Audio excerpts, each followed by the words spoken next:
Hey everyone, it's Jeep Momma here with another Jeep Momma Top 3.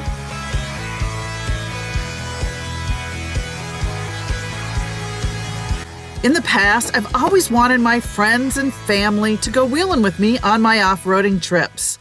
A few times they did, but a vast majority of the times I was solo. Some just didn't have any interest in being off-road, and some had no interest sitting in the passenger seat. I know a lot of folks who face this same issue. Sometimes those people just don't want to be in the outdoors, but there could be another reason. I have been in the passenger seat of a Jeep off-roading several times. It can be very unnerving because you're not in control, and sometimes you're bouncing around a lot in that passenger seat, and it can be very hard on your body and very uncomfortable. You get really beat up and sometimes even nauseous. Here are 3 tips to try to help your passenger enjoy the ride as much as you do. A good sturdy grab handle on the A-pillar could help keep your passenger from bouncing around too much. I love my wild boar grab handle on the A-pillar.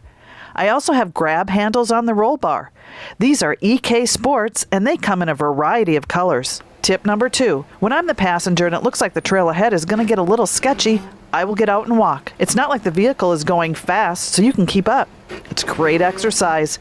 It also allows you to get a different perspective of the vehicle on the trail, and you realize it's not as scary as it feels like in the Jeep. Tip number 3, give your passenger a job, like navigation, or they can be your photographer and videographer. It's always nice to have videos of your Jeep traversing the obstacles from the point of view outside the Jeep. And you might also get some great flexi pictures too. I could only come up with 3 tips, so if you have any suggestions or tips, please share them in the comments below.